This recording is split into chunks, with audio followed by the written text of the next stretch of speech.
પારુલ, તાર મમ્મી પપ્પાને ને ભાઈને કંઈક કહે બકા. કેમ શું કહું એમને? શું કહું એટલે આ પાડોશી જોડે બે હવે એવું નહીં રહેવા દે. અઠવાડિયું રહેવા આવે ને એમાં તો બધા જોડે બગાડી મળશે. કેમ એમને શું કર્યું એવું તે? એટલે આ તારો ભાઈ રહ્યો ને એ ચડોન ગંજી પહેરીને ફરે. આ પાડોશી હમણાં મને પૂછતા હતા કે કામવાળો રાખ્યો કે શું નવો. અલા મોડો એ તો એને ટેવ છે એવી. ટેવ છે.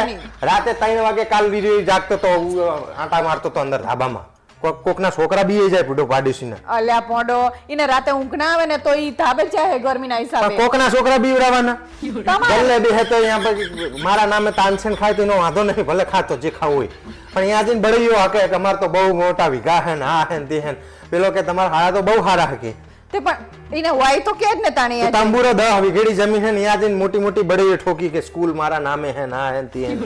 તો તમને શું વાતો હી બોલે ઈમાં? પણ અહીંયા આવી હલકી મારવાની ક્યાં જરૂર છે? અલા પોંડો તારા બાપા હવારના પોરમાં અહીંયા ડબ પેલો લોટો લઈને બેસી જાય જેમ સંડાસ જવા બેઠા હોય ઉલ્યું કરવા. અલ્યા પોંડો વાય હે કરતા બાજુવાળા મને કહેતા હતા કે ઈ મે ઉલટી વરે એવું થાય અમને ના પાડો ને માર કેવી રીતે કેવું તાર પપ્પાને. અલા પોંડો એ ગામડે એવી રીતે બહાર બેઠેલા હોય ને એટલે બહાર બેહે. પણ તમારે અંદર બાથરૂમ નહીં આલ્યું? બાથરૂમમાં બેહીને જે કરવું એ કરે. ઈમને પહેલેથી બહાર બેઠેલા હોય ને એમને બાથરૂમમાં ના ગમે પોંડો. હવે ના ગમે એટલે પાડોશી ભાઈ મને કેવા આવે છે. તાર મમ્મીએ કાલ બપોરે વારતા હતા ને બધું વારીને બાજુવાળાના ઘર જોડે ભેગું કર્યું હતું. બાજુવાળા મને કેવા આવતા હતા. તે પાડોશી મને કેમ નહીં કહેતા? આજ કે ને તું સીધા લવા મારે તું મોઢું તોડી લે કેવી તકે.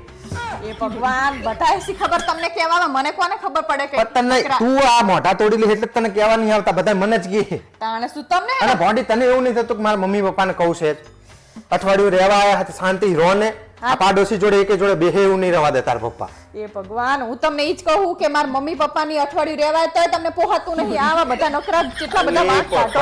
7 દાડાની જગ્યાએ 15 દાડા રહે તો મને કોઈ વાંધો નહીં. પણ જે આડોશી પાડોશી ના ગમતું હોય ને એવું બિહેવ ના કરાય બકા. એટલે તમે પાડોશીને ગમે એવું જ કરવાનું એવું? પણ ઈ જ હોય ને તારે શું કે આપણે રહેવાનું કાયમ એમની જોડે તો પછી પેલો પાડોશી સગો કહેવાય.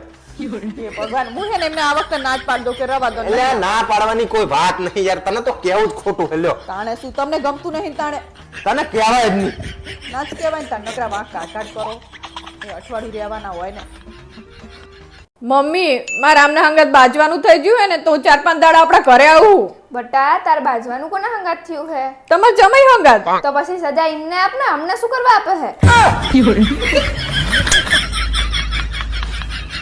પારુલ, આજ તો મારા એક ભાઈબંધે મને એક સવાલ પૂછ્યો ને એવું કીધું કે જો આ સવાલનો જવાબ તું સાચો આપી દઈશ ને તો આ 10,000 રૂપિયા તારા. તે મેં તો સવાલનો જવાબ આવડતો તો તોય ના આપ્યો. તે ચમ ના આપ્યો પણ? અલી એને ભોડી એવું પૂછ્યું તું કે આ દુનિયાનું સૌથી ખતરનાક બૈરું કોણ છે? તે તમે શું કીધું? તે તારું નામ થોડું આલું. મેં તો 10,000 જવા દીધા. કેવા હો તમે? હા તે પણ શું કહું તાણે કે સાચો જવાબ આલ દઉં? હે ભાવે શું તમને એક સવાલ પૂછું? હા પૂછ. આ તપેલી ગરમ નહીં હોતી તો એને તપેલી જ ચમ કહેવામાં આવે? કોને ભણો ત્રાસ છે તારો. ભાવે સામ જો ને આ ટીવી ચાલુ નહીં થતું, આ રિમોટ જ બગડી ગયું લાગે છે. લાઈ બતાજે.